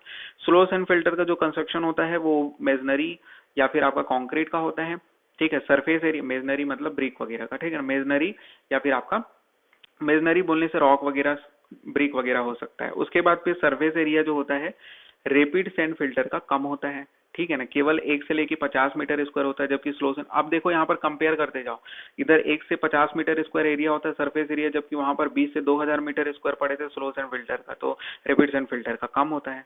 Operation of rapid sand filter sand और जो स्लो सैंड फिल्टर होता था ना उसी के जैसा होता है, सेम, ठीक है। कुछ कुछ अंतर होते हैं बस। तो operation of rapid sand filter is same as that of the slow sand filter but to increase in the rate of filtration, क्योंकि अपने को रैपिड सैंड नाम ही में है रैपिड, तो अपने को रेट ऑफ फिल्ट्रेशन को इंक्रीज करना रहता है, इसलिए हम लोग सैंड के पार्टिकल के साइज को बढ़ा देते हैं। अगला point, rate of filtration of the rapid sand filter is 30 times more than the, ये पॉइंट को याद रख सकते हो कि रैपिड सैंड फिल्टर में रेट ऑफ फिल्ट्रेशन 30 गुना ज्यादा होता है स्लो सैंड फिल्ट्रेशन के कंपेरिजन में। स्लो सैंड फिल्टर का कितना होता था फिल्ट्रेशन रेट? जल्दी याद करो, फिल्ट्रेशन रेट कितना होता था? 100 से लेके 200 लीटर पर आवर पर मीटर स्क्वायर पड़े थे, जबकि यहाँ पर कितना हो गया? 3000 से लेके 6000 लीटर पर आवर पर मीटर स्क्वायर, ठीक है। तो कितना गुना बढ़ गया आपका? 30 गुना बढ़ गया, ठीक है ना। 100 था, 100 गुणे 30 करोगे 3000 आएगा कि नहीं? वहां पर कितना पड़े थे अपन?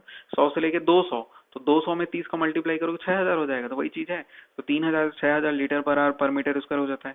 इफेक्टिव साइज जो पार्टिकल का होता है यहाँ पर कितना यूज करेंगे? उधर कितना यूज करते थे स्लो सैंड फिल्टर में? 0.2 से लेके 0.3 mm यूज करते थे, इधर 0.35 से लेके 0.55 mm यूज करेंगे, ठीक है। ये सब याद रखना है आपको। कोएफिशिएंट ऑफ यूनिफॉर्मिटी उधर कितना होता था? 2 से 3 होता था, इधर कितना हो जाएगा? 1.2 से 1.7, ठीक है। 1.2 से 1.7 कोएफिशिएंट यूनिफॉर्मिटी। अब ये कोएफिशिएंट ऑफ यूनिफॉर्मिटी क्या होता है मत पूछना, ये सॉइल मैकेनिक्स का है, ठीक है। ये सब हम लोग पढ़ चुके हैं। उसके बाद cleaning of filter is done by agitation and back washing. देखो बेक वॉशिंग तो सब सुने होंगे, लेकिन अब एजिटेशन भी याद रख लो। एजिटेशन भी एक तरीका है, ठीक है। तो एजिटेशन भी एक तरीका है कि हम लोग रैपिड सैंड फिल्टर को क्या कर सकते हैं? क्लीन कर सकते हैं। Cleaning of rapid sand filter is agitation and back washing with और विदाउट एयर कंप्रेशन। मतलब इसमें एयर कंप्रेशन यूज भी कर सकते हैं, नहीं भी कर सकते हैं, और जनरली यूज नहीं करते हैं, ठीक है। दोनों है। उसके बाद फिर amount of the water used for the back washing is 2 to 5%। देखो स्लो सैंड फिल्टर में हम लोग कितने अमाउंट का पानी की जरूरत पड़ता था? 0.2 से लेकर 0.6% of the total water supply ना। इधर क्या है कि 2 से लेके 5% of the water filter per day, एक दिन में जितना फिल्टर हो रहा है उसका 2 से 5%, ठीक है ना, उसका 2 से, उसमें टोटल वाटर फिल्टर था, इसमें वाटर फिल्टर पर डे, ठीक है। तो यहाँ पर देखते हैं कि back washing rate is 5 to 7 times of the filtration rate, ठीक है। पहला पॉइंट समझ में आया क्या कि बेक वॉशिंग के लिए कितना पानी का जरूरत पड़ता था? 2 से 5% ऑफ द फिल्टर्ड वाटर। और दूसरा पॉइंट में क्या लिखा है कि रेट ऑफ बेक वॉशिंग कितना होता है? वो 5 से 7 गुना ज्यादा होता है फिल्ट्रेशन रेट के। फिल्ट्रेशन रेट कितना होता था? ऊपर पढ़े ना यार, 3000 से लेके 6000 लीटर पर मीटर स्क्वायर, ठीक है। अब उसका भी 5 से 7 गुना ज्यादा अपन बेक वॉशिंग के लिए रखेंगे। बेक वॉशिंग होता क्या है कि फिल्टर जो होता है ना उसके उल्टे तरफ से हम लोग प्रेशर डालते हैं, ताकि जो इम्प्यूरिटी वगैरह यानी कि जो चोक हो गया है वाइड, वो फिर से खुल जाए। आ रहा है ना समझ में? जो फंस गया है जो चीज, जो भी चीज इम्प्यूरिटी वगैरह, वो क्या हो जाए? बाहर निकल जाए, ठीक है ना। तो उसी को अपन बेक वॉशिंग बोलते हैं। तो इसलिए रेट ऑफ फिल्टर ज्यादा होता है, ठीक है ना।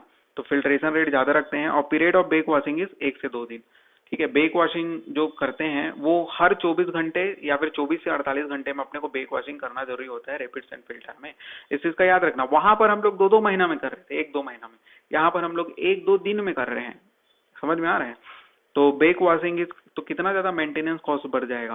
Bake washing is allowed for the 10 to 30 minutes, और बेक वॉशिंग कितने समय के लिए मतलब पानी देते रहेंगे, प्रेशर देते रहेंगे, तो 10 से 30 मिनट तक कम से कम अपने को प्रेशर देते रहना है। Velocity of the back washing should be such that, मतलब बेक वॉशिंग की जो वेलोसिटी है वो सेंड पार्टिकल की वेलोसिटी से कम होना चाहिए। कहने का मतलब ये है कि बेक वॉशिंग इतना ज्यादा तेज नहीं होना चाहिए कि वो अपने साथ इम्प्यूरिटी को तो बाहर निकाल रहा है वाइट से, लेकिन साथ ही साथ वो सेंड के पार्टिकल को भी ना ले जाए। समझ में आ रहा है कि बेक वॉशिंग के लिए जो प्रेशर पानी का होना चाहिए वो इतना होना चाहिए कि वो इम्प्यूरिटी को तो बाहर निकाले वाइट से, लेकिन वो सेंड के पार्टिकल को ना बाहर निकाले। तो वही चीज बोल रहा है कि लेस देन होना चाहिए सेंड के पार्टिकल की सेटलिंग वेलोसिटी से, और जबकि ज्यादा होना चाहिए इम्प्यूरिटी की सेटलिंग वेलोसिटी से। ठीक है ना, बेक वॉशिंग की जो स्पीड है वो मतलब प्रेशर है वो इम्प्यूरिटी की सेटलिंग वेलोसिटी ज्यादा होना चाहिए ताकि इम्प्यूरिटी बाहर निकल जाए। आगे समझ में। उसके बाद number of rapid sand filter कैसे निकालते हैं, तो number of rapid sand filter n is equal to 1.22 root over Q से निकालते हैं। n क्या है, नंबर ऑफ फिल्टर है, और q क्या है, तो डिस्चार्ज है, discharge in million litre per day. ठीक है ना, एमएलडी मतलब मिलियन लीटर पर डे। उसके बाद फिर कोगुलेशन इसमें रिक्वायर्ड होता है। स्लोस एंड फिल्टर में कोगुलेशन रिक्वायर्ड नहीं होता था, साफ शब्दों में बताया था। यहाँ पर कोगुलेशन पहले रिक्वायर्ड होगा। ठीक है, स्किल सुपरविजन की जरूरत पड़ेगी। ठीक है, आगे समझ में, स्किल सुपरविजन की जरूरत पड़ेगी। Can be remove turbidity to the extended up to the 35 to 40 ppm। अब देखो स्लोस एंड फिल्टर वो टर्बिडिटी को रिमूव नहीं कर पाता था, मतलब कि 10 तक करता था और 10 से कम के लिए ही यूजफुल होता था। रॉ वाटर की टर्बिडिटी जब 10 से कम होती थी 10 NTU से, तभी अपन स्लोस एंड फिल्टर का यूज करते थे। यहाँ पर क्या होता है कि ये टर्बिडिटी को रिमूव खुद कर देता है रैपिड सेंड फिल्टर, इसलिए अपने को ये बता रहा है कि can be remove turbidity to extend up to 35 to 40 ppm तक टर्बिड वाटर को ये रिमूव कर सकता है, अगर उसकी टर्बिडिटी इतनी तक है तो। उसके बाद फिर highly efficient to colour removal, colour को भी ये अच्छे से रिमूव करता है, इफिशिएंट है कलर को रिमूव करने के लिए।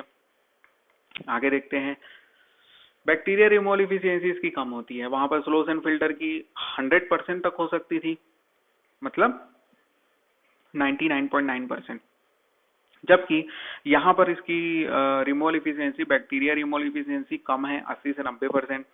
ठीक है, यहाँ पर जो हेड लॉस अलाउबल रहता है वो 3 से लेके 3.5 मीटर तक होता है। हेड लॉस निकालने का फॉर्मूला भी दिया है, उतना काम का नहीं है, d इंटू जी माइनस वन 1 माइनस एन करके। अब यहाँ पर d क्या है, तो डेप्थ होगा, डेप्थ ऑफ द सैंड। उसके बाद फिर g वही स्पेसिफिक ग्रेविटी जो होता है, n वही पोरोसिटी, ये सब जान रहे हैं हम लोग। उसके बाद फिर most economical so best for the use in public water supply. अब ये रैपिड सैंड फिल्टर क्या होता है कि इकोनॉमिकल होता है, ठीक है, उतना खर्चीला नहीं होता, तो ये इकोनॉमिकल है और बेस्ट होता है पब्लिक वाटर सप्लाई में यूज करने के लिए, क्योंकि इसके लिए इंस्टॉलेशन के लिए ज्यादा जगह की भी जरूरत नहीं पड़ती। देखो लगभग फंक्शन वही रहता है सेम, जैसे जो ऊपर डायग्राम में बताया था स्लोस एंड फिल्टर का, वैसे ही, इसलिए इसका डायग्राम बताने की जरूरत नहीं है। ठीक है ना, तो वैसे ही रहता है।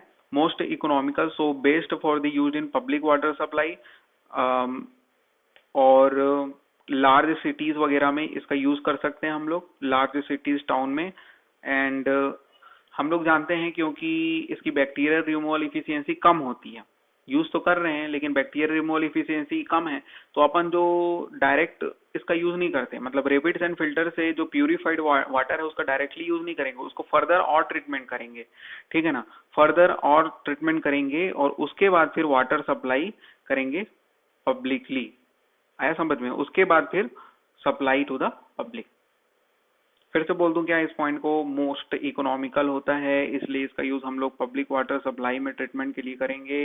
इसका यूज अपन लार्ज टाउन सिटीज में कर सकते हैं, जबकि स्लोस एंड फिल्टर को गांव में करते थे, उसके लिए क्योंकि ज्यादा एरिया की जरूरत पड़ती थी, इसके लिए कम एरिया की जरूरत पड़ती है। वैसे अपने को पता है कि इसकी इफिशियंसी कम होती है, इसलिए हम लोग डायरेक्टली इसके पानी का यूज पब्लिक वाटर सप्लाई में नहीं कर सकते, इसलिए रैपिड सैंड फिल्टर से निकलने वाले एफ्लुएंट को फर्दर ट्रीटमेंट के लिए भेजा जाता है और फिर उसके बाद फिर पब्लिक वाटर सप्लाई के लिए भेजा जाता है। ठीक है, तो रैपिड सैंड फिल्टर में प्रॉब्लम क्या आता है, ये इंपॉर्टेंट है। तो क्या क्या प्रॉब्लम आते हैं, मड वॉल फॉर्मेशन हो सकता है, क्रेकिंग एंड क्लॉगिंग हो सकता है। ठीक है ना, आज 1 आवर या फिर उससे थोड़ा बहुत एक्सेस हो सकता है, क्योंकि आज खत्म ही करना है ना इसको, तो देख लेना। तो मड वॉल फॉर्मेशन होता है, मड बॉल फॉर्मेशन किस में हो रहा है? रैपिड सैंड फिल्टर में होता है। डायरेक्टली पूछता है कि इनमें से कौन सा रैपिड सैंड फिल्टर का प्रॉब्लम है या नहीं है। ठीक है, तो मड बॉल फॉर्मेशन है, cracking and clogging of the filter bed है, एयर बाइंडिंग है, और sand incrustation, jetting and sand boiling and sand leakage, ये सब है। ठीक है, एक बार और याद कर लो। Mud ball formation, cracking and clogging of the filter bed, air binding, sand incrustation, sand leakage, jetting and sand boil. ठीक है, अब एक एक करके जितना अपने को जानने लायक होगा उतना मैं बता दूंगा। मड बॉल फॉर्मेशन मतलब कि समझ रहे हो ना, मिट्टी का जम जाना फिल्टर में, वो और कुछ नहीं है। It causes the mud ball formation if insufficient washing is done. मतलब कि जब आप बेक वॉशिंग प्रॉपर समय में, ठीक है, प्रॉपर तरीके से नहीं कर रहे हो, इनसफिशिएंट वॉशिंग हो रहा है आपके फिल्टर का, एक दो दिन में करने के लिए बोले थे ना रैपिड सैंड फिल्टर का, एक दो दिन में करो करके, एक दो दिन में नहीं कर रहे हो, 4 दिन हो गया, एक्सेस टाइम में कर रहे हो, तो उस केस में अपने को मड बॉल फॉर्मेशन देखने को मिलता है। अब मड बॉल फॉर्मेशन को अपन अवॉइड कैसे करते हैं? रिमूव करने के लिए हाई वेलोसिटी देना पड़ता है। ठीक है ना, हाई वेलोसिटी। अब देखो, क्योंकि मड बॉल फॉर्मेशन हो गया है तो अब उसको और ज्यादा वेलोसिटी देना पड़ेगा, हाई वेलोसिटी देना पड़ेगा वाटर का। ठीक है, और उसके अलावा किसके साथ देना पड़ेगा? वाटर में अपने को कास्टिक सोडा और H2SO4 मिलाना पड़ेगा। इस चीज पॉइंट को याद रखना। तो वही बोला गया है कि washing with caustic soda and sulphuric acid. ठीक है, सल्फ्यूरिक एसिड के साथ। तो कौन से केमिकल का यूज करते हैं बेक वॉशिंग के लिए जब मड बॉल फॉर्मेशन हो जाता है? तो mud ball formation can be remove by the high velocity surface wash और the washing with the caustic soda H2SO4 etc। उसके बाद फिर एयर बाइंडिंग, ये भी एक प्रॉब्लम है। एयर बाइंडिंग में सबसे ज्यादा आपको पूछता है कि एयर बाइंडिंग में क्या चीज होता है, तो ये निगेटिव हेड डेवलप हो जाता है। ठीक है ना, इसको देखते हैं। एयर बाइंडिंग में क्या क्या होता है, आपको 3 चीज बताया गया है कि एयर बाइंडिंग में आपका निगेटिव हेड डेवलप होता है, पहला। दूसरा, टेम्परेचर ऑफ वाटर बढ़ जाता है, वाटर का टेम्परेचर बढ़ जाता है। अगर ध्यान से पढ़े होगे, लेक्चर को अटेंड किए होगे, तो मैं बताया था पीने योग्य पानी जो होता है वो 10 डिग्री सेल्सियस तक का होना चाहिए। ठीक है ना, 10 डिग्री सेल्सियस का जो पानी है वो पीने योग्य पानी होता है। ठीक है, उसके बाद फिर बोल रहा है कि release of oxygen by algae, मतलब कि और एयर बाइंडिंग के कारण आपका एल्गी पनपता है। कुल मिला के ऑक्सीजन के प्रेजेंस में एल्गी बूम हो जाता है एक हिसाब से देखा जाए तो। ठीक है, तो उसको अवॉइड कैसे करते हैं? एयर बाइंडिंग को अवॉइड करने का तरीका पहला बताया गया है। अब जो हो रहा था उसी को अवॉइड करो। Avoid the excessive negative head को कम करके। ठीक है, उसके अलावा अवॉइड द वार्मिंग, मतलब कि वार्मिंग जो हो रहा है वाटर का उसको कम करके। अब वो कैसे कम करना है उसको नहीं पढ़ने की जरूरत है। और उसके अलावा एल्गी को कंट्रोल करके। ठीक, आ गया समझ में? सैंड इनक्रस्टेशन, ये भी एक प्रॉब्लम है। ठीक है, सैंड इनक्रस्टेशन में होता क्या है, क्यों होता है? तो सैंड इनक्रस्टेशन जो होता है वो, उसमें होता क्या है कि सैंड के जो ग्रेन्स होते हैं वो बड़े हो जाते हैं। सैंड के जो ग्रेन्स होते हैं वो एनलार्ज हो जाते हैं, एंड जिसके कारण इफेक्टिव साइज ऑफ सैंड जो होता है वो चेंज हो जाता है। ठीक है, तो ये सैंड इनक्रस्टेशन मतलब समझ रहे हो ना, इनक्रस्टेशन बताया तो था, जम जाना कुछ चीज का। ठीक है, तो सैंड इनक्रस्टेशन में सैंड जम जाएगा। अरे समझ में, मतलब कैसे बताऊं, लम्स हो जाएंगे उसके, ठीक, गठान बन जाएंगे। तो वही चीज है कुल मिला के, सैंड इनक्रस्टेशन में सैंड के जो पार्टिकल एक दूसरे चिपक के वो बड़े हो जाते हैं। देखे नहीं हो गया कभी कभी सैंड में ही उसको हाथ से फोड़ना पड़ता है। ठीक है ना, गठान टाइप का बन जाता है, तो सैंड का वही चीज है। आगे ना एकदम मैं एकदम क्या बोलना चाहिए, नॉर्मल भाषा में समझाने की कोशिश करता हूँ। ठीक है, तो due to sand incrustation sand grains enlarge and effective size of the sand changes. उसके बाद फिर ना jetting and sand boil. Jetting and sand boil क्या होता है? Result during the back washing of the water. जब आप बेक वॉशिंग कर रहे हो तब इस प्रकार का प्रॉब्लम आ सकता है। Can be minimise by surface wash, मतलब जब दिए जा रहे हो प्रेशर में पानी, ठीक है, मतलब जितना अलाउबल प्रेशर देना है बेक वॉशिंग के लिए उससे ज्यादा दे रहे हो, तो उस केस में आपका जेटिंग एंड सैंड बॉइलिंग आता है। मतलब सैंड का भी प्रेशर के साथ बाहर निकल जाना, वही तो सैंड बॉइलिंग है यार। ठीक है ना, और उसको अपन मिनिमाइज कैसे कर सकते हैं? प्रेशर को कम कर लो भाई, या फिर आप सरफेस वॉशिंग करो, है ना। उसके बाद फिर सैंड लीकेज। सैंड लीकेज में सैंड का धस जाना सामान्य भाषा में, तो it is downward migration of the, या फिर एस्केप ऑफ द फिटनेस, मतलब जो भी उसका जो डेंस हुआ था, ठीक है ना, पार्टिकल, जो फिल्टर मीडिया कैसा होना चाहिए कि फ्लॉग डेवलप होने के साथ साथ वो क्या हो जाता है, उसके वाइड में जो फाइनर पार्टिकल होते हैं वो चल देते हैं, जिसके कारण वो डेंस हो जाता था। लेकिन जब डेंस नहीं होगा किसी कारण से हमारा फिल्टर मीडिया, तो क्या हो जाएगा, वो सेटल हो जाएगा जब उसमें हम लोग अप्लाई करेंगे रॉ वाटर को। तो वही चीज बोल रहे हैं कि डाउनवर्ड माइग्रेशन हो जाता है, एस्केप हो जाता है, एस्केप ऑफ फिटनेस हो जाएगा, and can be minimise by properly proportion of the sand and gravel. मतलब जो प्रॉपरली प्रोपोर्शन जितने में होना चाहिए प्रोपोर्शन, है ना, मतलब कुल मिला के वेल ग्रेडेड होना चाहिए हमारा सैंड। आगे समझ में।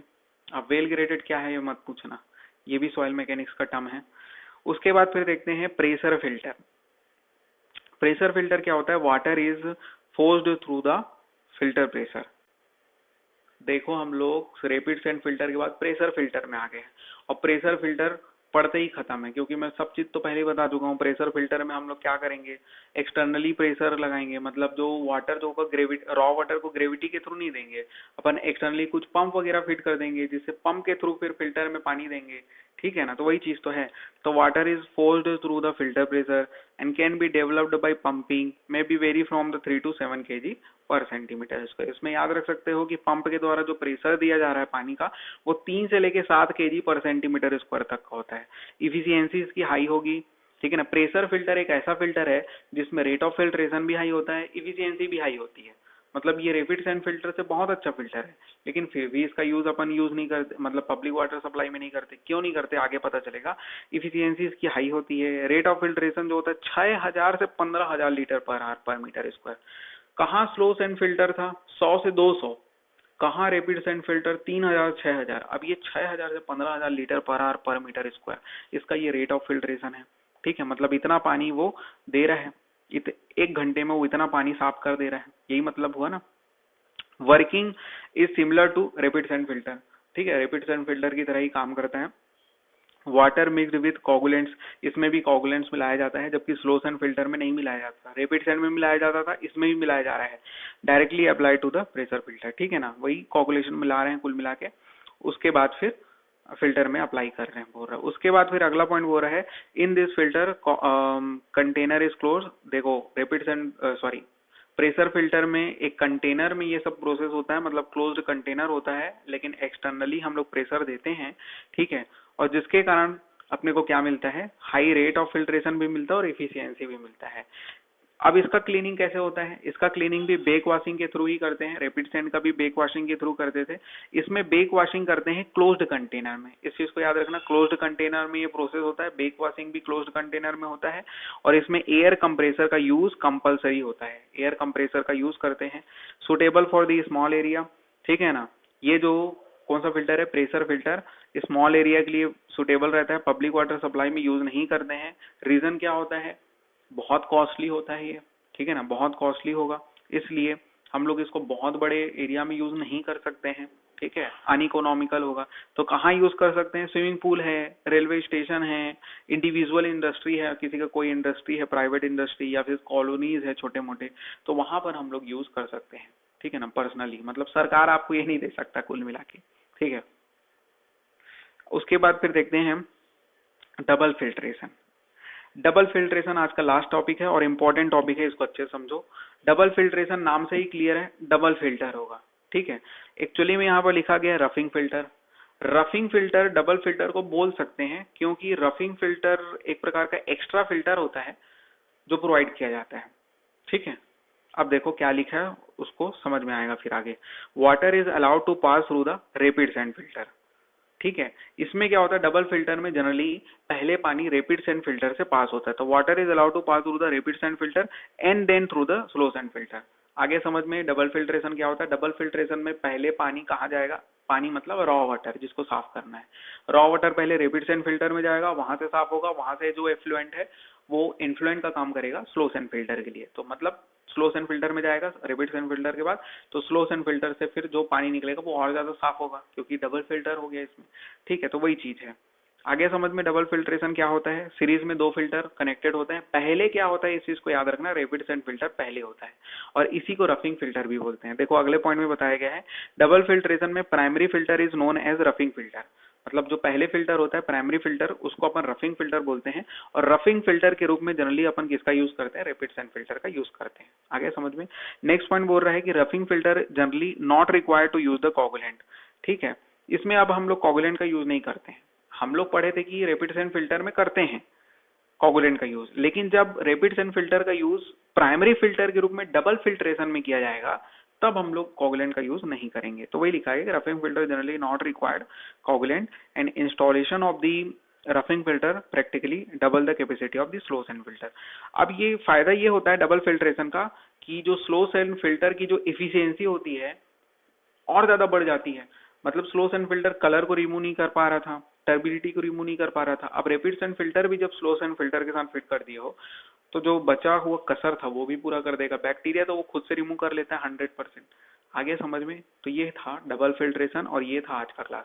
अगर आपको आज का क्लास अच्छा लगा तो लाइक शेयर एंड सब्सक्राइब कर सकते हैं। मिलते हैं नेक्स्ट लेक्चर में। Thank you.